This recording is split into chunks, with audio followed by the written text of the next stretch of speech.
One by one, they changed the world. Women of the Bible.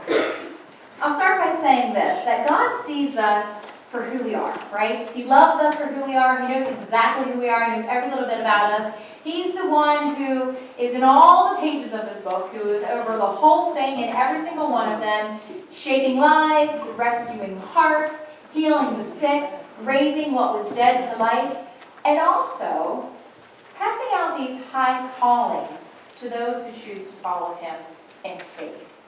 But have you ever felt unworthy for one of those type of high callings? Have you ever wondered, how in the world can I actually change the world? How can I actually change lives? Well, we're going to look at that. We're going to look at that over the next few weeks. We're going to be looking at the stories of some women in the Bible to see how God uses even the unexpected ones to change lives. Their stories are surely inspiring, especially since in their culture, in their society, women were not known for giving very much. They were known as certainly a lower class. The contributions of women were often overlooked. However, they were overlooked. Someone saw them. Someone saw them and thought their actions stood out for one reason or another and thought that they needed to write them down and include them in this book. So yes, the lives of these women are very different than ours today, but yet in many ways, we often find ourselves facing the exact same things that they did so many years ago. The promises of God that don't seem to come to pass, right? The overwhelming nature of the task the Lord has set before us, those high callings. The injustice of a world that judges us for our past, finds us guilty and says that we are a failure forever. These stories show us that there is a God who sees us differently. There is a God who knows us better than that and loves us no matter what, for who we are.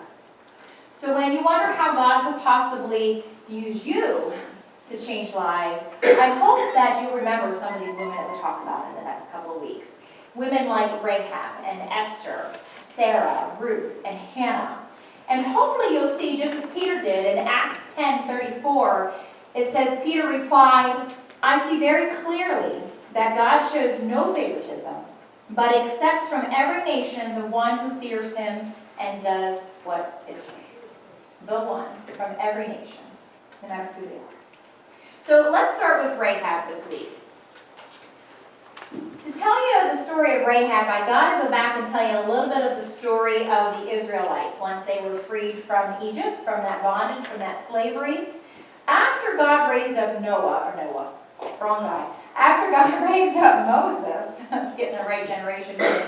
After God raised up Moses, though, to be their leader, to free them, to take them from Egypt, out of that slavery, out of that bondage, they were set free. They were taken across on dry land, across the sea, out into the wilderness. They were free from that bondage forever. It was done. It was over. They were free. But you wouldn't have known it by the way that they acted. You see, they had been in bondage for over 400 years, which means the generation that was leaving Egypt was not the generation, not even the one before, that came in, or one right after, that came into Egypt to begin with. So for 400 years they were in bondage, and now they were free, but you wouldn't know it by the way they responded so quickly. Just 3 days into their freedom, they started to grumble. They started to grumble to Moses, saying things like, what shall we drink? We have nothing to drink. We're going to thirst to death. We're going to die of thirst. And then just a few more days passed, and the whole Israelite community again grumbled to Moses, this time also to Aaron, and said, it would be better if the Lord had just left us die in Egypt rather than bringing us out here to the desert and dying, being tortured, starving to death, dying of thirst. And the people quarreled with Moses so much, and they grumbled against him so much, that they built up their anxiety. Their anxiety was beyond high. That's not a new word today. That's not a new thing that was going on. They had it obviously in this story. They had such high anxiety that they bellyached so much to Moses that Moses actually started praying to God saying, what can I do with these people? They are almost ready to stone me. Their anxiety is that high that they want to stone me and go back to Egypt. So finally, when God called the people to cross over into the promised land, this land was known as Canaan, Moses then sent 12 spies into that land to check it out. And when those spies came back, 10 of them said, no way.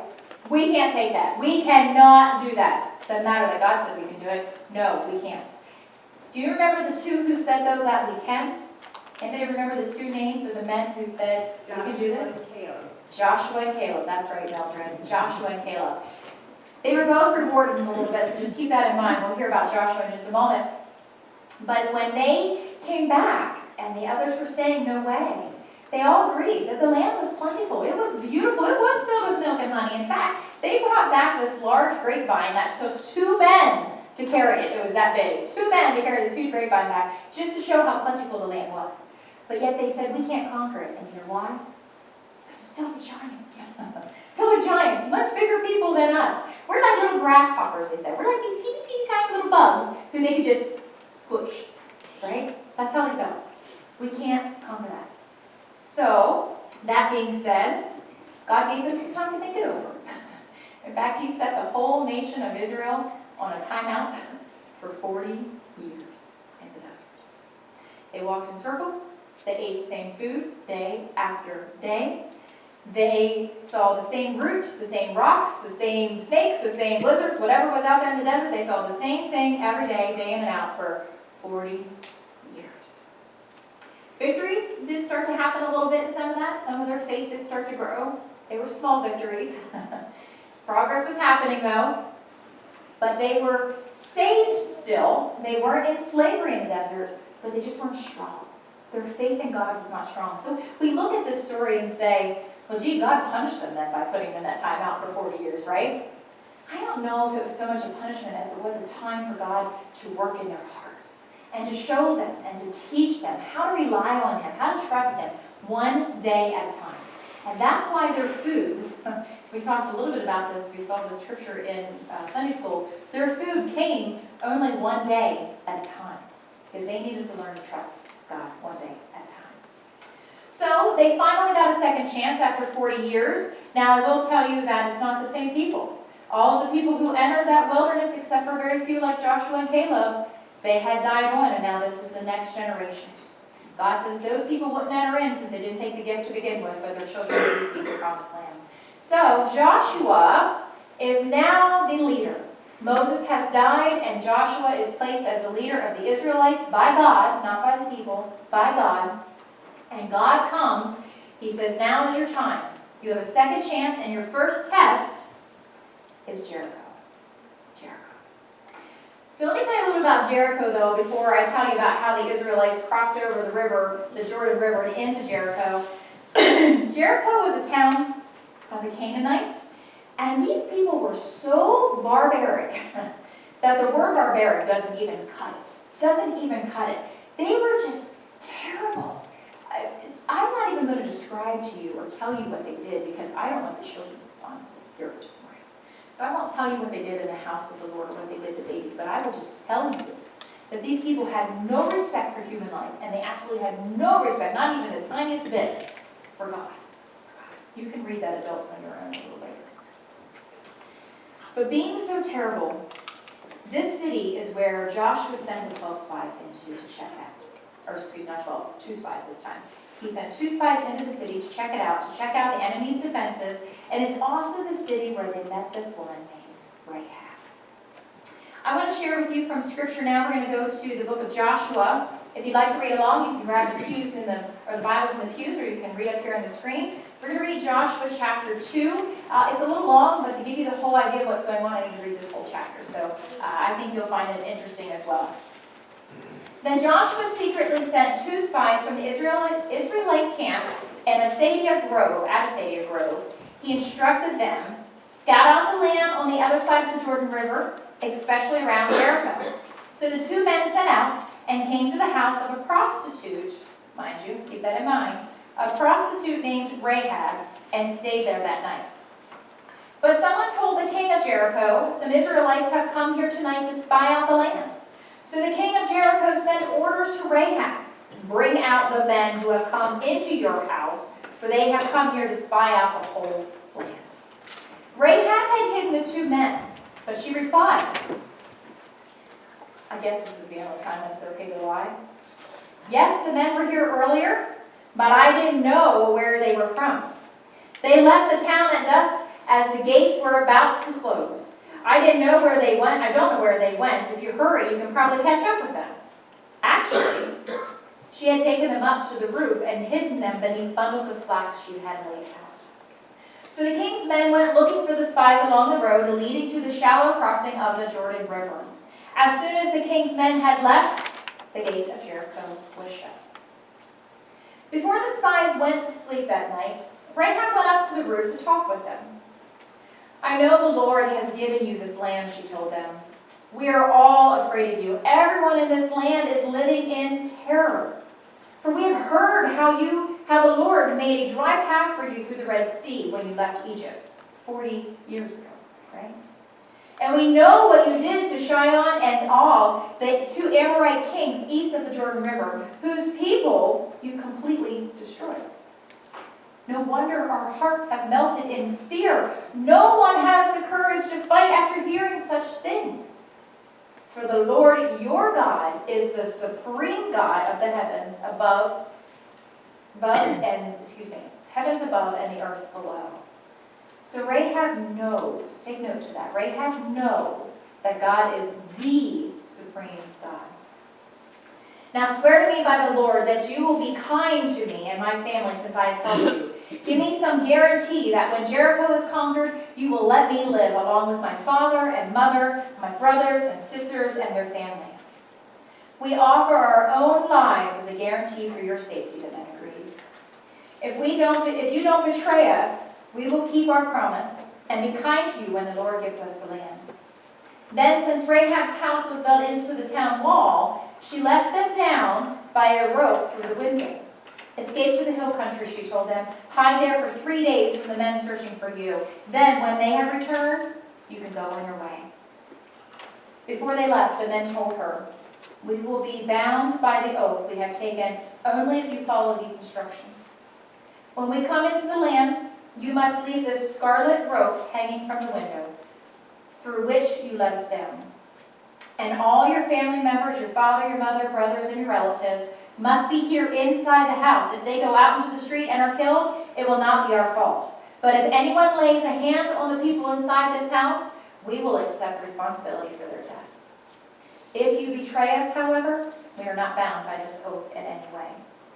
I accept your terms, she replied. And she sent them on her way, leaving the scarlet robe hanging from the window.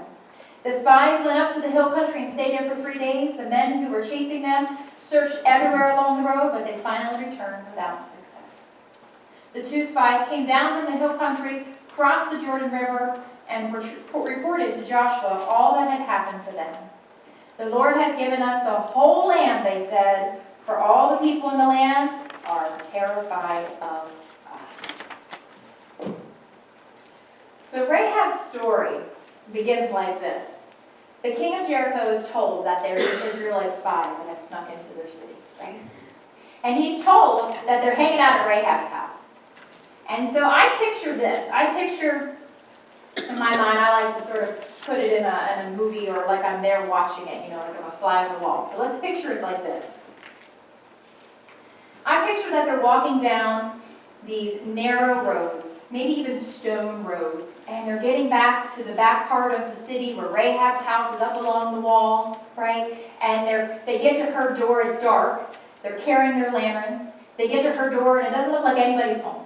No lights are on, they don't see any action, so they beat on the door anyways, right? And Rahab answers the door. Now I picture Rahab, knowing her profession here, I picture her with her face layered of color and makeup. I picture her hand on her hip and answers the door and says, well, fellas, we're closed for the night. And the captain immediately is like, no, that's not what we're here for. We are here for the Hebrew spies that are here at your house. Where are they? And then I picture Rahab stepping out of the door, shutting it behind her, looking to her right, looking to her left, making sure nobody's around, lowering her voice to a whisper, and says, they were here. They were here. I don't know where they went, but they were here. But I do know that they went outside of that gate, or they went towards that gate before it shut. So if you go down around the corner, hurry up and get out to the gate, you might just be able to find him and catch him. That was enough, right? Again, maybe that's the only time it's okay to lie, but one way or another, Rahab was protecting those men, because as the Jericho soldiers left and went around the corner, went out to that gate, went out of the city, and the door was shut, they weren't getting back in for the night. As they went out, she ran up the stairs. She went up the stairs and talked to the spies, who were laying up there under this flax that she had laid out to dry. So she talks to them, and she basically says, hey, I need you to protect me and my family. I need you to protect. She also tells them, though, that the whole town is talking about this, right? The word is out on the streets that you guys have some supreme God on your side. You guys have been doing a lot of damage, that this God has done some amazing things, like getting you across the Red Sea on dry land. Who's ever heard of that? Right? And she tells them that the citizens of Jericho are living in terror, that they're terrified. They're scared to death. The king's not sleeping, nobody's eating, they're scared to death. Now, I would bet to say that shocked those two spies. Mostly because, what happened 40 years ago? 40 years ago, they went to the same place, and they saw these great big giants, and everybody goes back and reports, we're like little grasshoppers, we're like little bugs, and they're just going to squish. We can't fight these guys, we'll never conquer them. But these two spies find out that the whole town, the whole city, is terrified of the Israelites who are camping out on the hill. Maybe they can somewhat see them out on the hill by the Jordan River. But they know that they should be terrified of those guys. Even more, though, I don't think they ever expected to find faith in the home of a prostitute. But they did. Because Rahab found God, or even better, God found Rahab. He spotted a tender heart in this hard, terrible city and reached out to save her. He would have saved the entire city, no doubt, but no one else had made that request to be saved. No one else knew who God was there. They rejected him. Then again, maybe Rahab had the advantage over the other people, right? She had nothing to lose. She had a horrible reputation, I'm sure. She had no status standing in the society. She was at the bottom of the rung. She was really at the bottom pit of life. She had nothing to lose, did she? But because of Rahab's faith, whether she had anything to lose or not, in that hard city, in that terrible place, where I'm not even going to tell you the terrible things that were happening, I'll let you read that on your own. She was living in that. She still found faith in God. And because of her faith, not because of what she did for the spies, but because of her faith, she is mentioned, I kid you not, all throughout the Bible. All throughout the Bible. Now, I just want to take a sidestep here and tell you that I feel for Rahab, especially as a woman. We've all made mistakes, right? We all have a past. But much could be said about Rahab without actually mentioning her profession every time she's mentioned in the Bible. You could say she was a Canaanite. She was a Canaanite woman. You could say she provided coverage for the spies of Joshua. She came to believe in the God of Abraham before she even met the children of Abraham. She was spared of the destruction of her city. She was even grafted into the Hebrew culture. You could say that she married an Israelite, bore a son named Boaz, had a great-grandson named Jesse, had a great-great-grandson named David. Do you know where I'm going?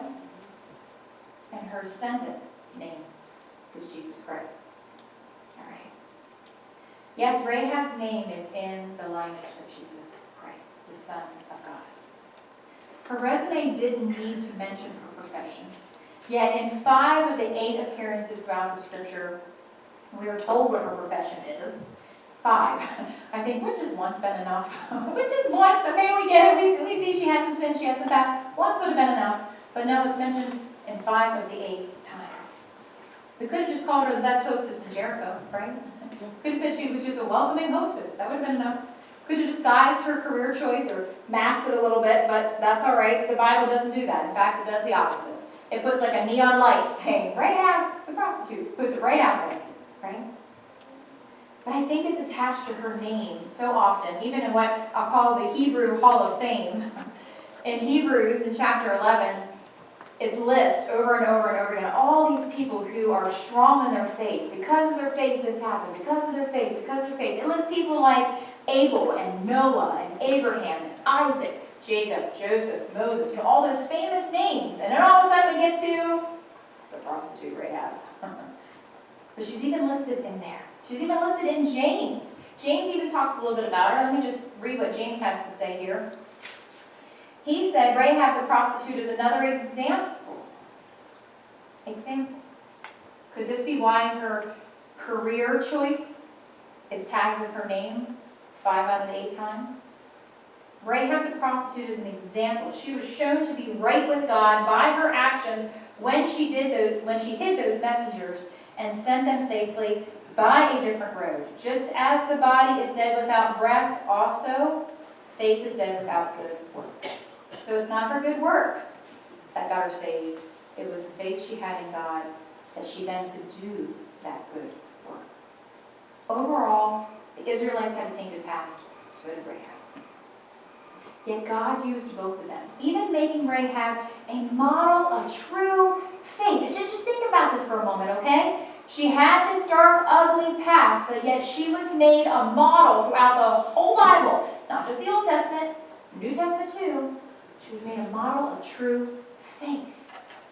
What does that say about our past, right? And what does that say about how God sees us for the future? If God can use somebody like Rahab to do something so great in that moment, but then also all throughout the Bible to be this example, what can God do with us? Maybe we can relate with Rahab. Maybe you have sold your attention to something. Or maybe you've sold your gifts to something else rather than giving them to God. Maybe you've sold something like that. We've all sold out in one way or another.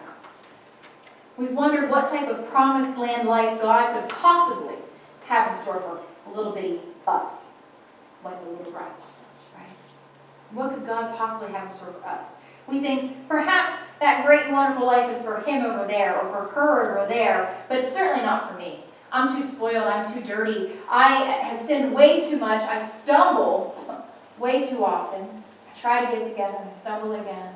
There are no glory days for me. That's what we often think. But yet God, I hear his response to that with one word. One word. The word is Rahab. Rahab. Think about Rahab. If God can do all that in her, what can he do in you? Rahab's story reveals that God's promised land, or that his grace, is what I'm going to say, that his grace is not promised to just a chosen few people. It's like Rahab is saying, I was, but now I'm. I was, but now I'm. I was lost, but now I'm found. I was blind, but now I see. I was a sinner, but now I'm in God's family. For many of us today, I know hope can be a short supply. And like Rahab, we sense that the walls around us are going to be falling down. And maybe even real soon, they're going to be coming down. And we need a way out.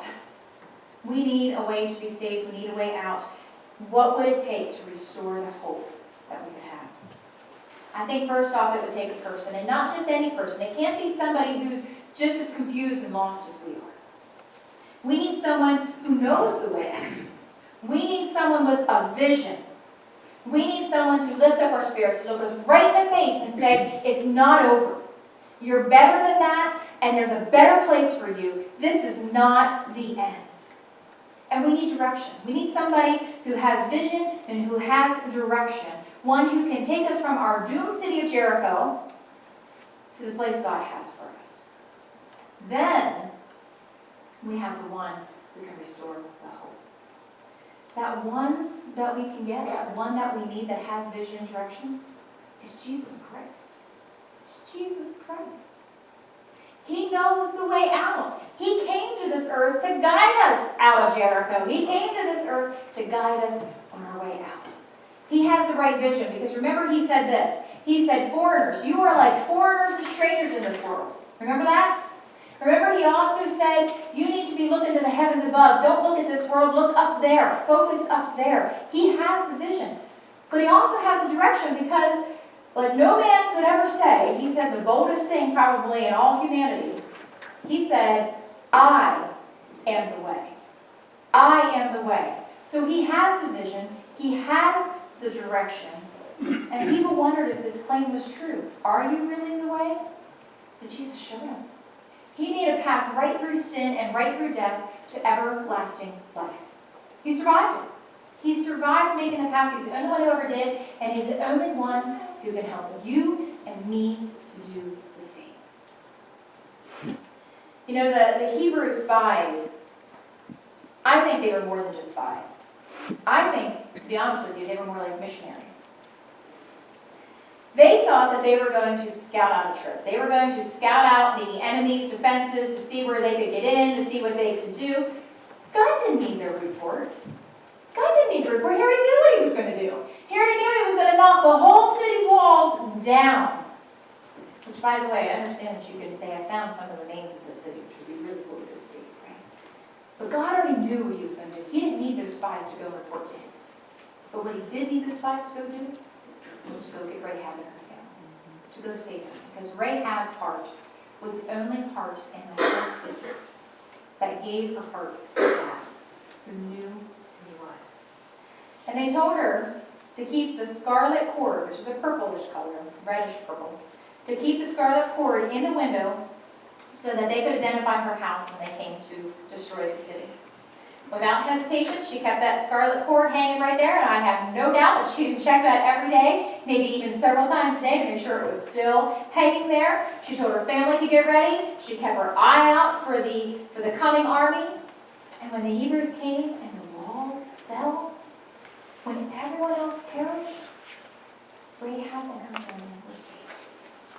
Not by what she did, but by her faith. The prostitute Rahab did not perish. Her profession of faith mattered a whole lot more than her profession in life. Jesus said, there are many rooms in my Father's house. Have you ever thought about why he mentions that? Why he mentions how big his Father's house is? Why? I think many times we've heard the opposite. We've heard that there's not enough room for us, or we're not welcome here, right? Jesus knew those words well. Even while he was in his mother's womb, those words came to him. There's no room for you here in the end, right? When the religious leaders accused him of blasphemy, they were saying that we don't have room for a self-proclaimed Messiah here. And when he was hung on the cross, the message was rejection. Rejection from those people. We don't have room for you in this world. But every so often, Jesus is welcomed. Every so often, someone like Rahab opens up the doors of her heart and invites him in to stay. And to that person, Jesus gives a great promise. It doesn't matter how dark your past is. It doesn't matter even what you're doing right now. Just turn to him. He said, I came to seek and to save the lost. That's us.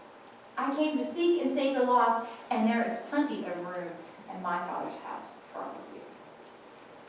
I'm going to read to you before I close here the rest of Rahab's story. It's in chapter 6. If you flip to chapter 6, verse 20, I'll read from there. Jerry, I only have, I think, from 22 up here, but I want to start with 20 because I think this will help set what's been going on. So all the business of tearing down Jericho has been happening, right? The walls, they've been marching around the walls, all has been going down. And when the people heard the sound of the ram horns, they shouted as loud as they could, and suddenly the walls of Jericho collapsed. And the Israelites charged straight into the town and captured it. They completely destroyed everything in it with their swords, men and women, young and old, cattle, sheep, goats, and donkeys. And meanwhile, Joshua said to the two spies, keep your promise. Go to the prostitute's house. Why couldn't you just say Rahab's house? And bring her out along with all of her family. The men who had been spies went in and brought out Rahab, her father, mother, brothers, and all other relatives who were with her. They moved her whole family to a safe place near the camp of Israel. Then the Israelites burned the town and everything in it. Only the things made of silver, gold, bronze, or iron were kept for the treasury of the Lord's house. So Joshua spared Rahab the prostitute and her relatives who were with her in the house, because she had hidden the spies Joshua sent to Jericho. And she lives among the Israelites to this day. Remember, she was adopted into their family. She was taken into their family. And through that grace that God gave to her, she became part of the lineage of Jesus Christ, which is a pretty awesome title or piece of history to know about her. It's a wonderful way to represent the great woman that she was and the faith that she had. Joshua and the Israelites accepted her in, and their family became her family. Now, we don't drop scarlet cords from our windows. We don't necessarily need to do that. But we do trust in that crimson blood of Jesus Christ, don't we? We trust in it. We don't prepare for the coming of Hebrews, but we do live with an eye towards the second coming of our Joshua, Jesus Christ. Ultimately, our mess will become something beautiful. No matter what you think of yourself, no matter how terrible and horrible you think you are, it is going to become something beautiful. And our God will have a heaven full of Rahabs. A heaven full of us. And I think then for sure, whether you know now or not, but then for sure, you're going to have all of those words to that famous hymn called Amazing Grace. You're going to have every one of those words memorized. I was lost, but now found. I was blind, but now I see. And we've been there 10,000 years. We're going to have all of those words memorized, because we are going to be swallowed up in God's beautiful, beautiful grace. Let's pray. Father, we thank you for your amazing grace. When we hear that phrase, we think of the song, but for this moment right now, we want to think of your beautiful grace. We thank you for Rahab's example. That faith she had in such a terrible place that saved her. Lord, wherever we are today, however we relate with Rahab's story, help us to have that same kind of faith, Lord. Let us believe in you and know who you are. And know that we are your child. That no matter what we've done, it has been forgiven. Help us to let go of that past, our past, and instead keep our eyes focused on our future with you. Let us keep our eyes focused on heaven and what it will look like when all us Rahabs are up there with you. And no longer are a mess, but are something absolutely beautiful, all because of your grace. We thank you, Father, and we praise you for your beautiful grace that you have given to us so freely so that we can have eternal life. In Jesus' precious name we pray. Amen.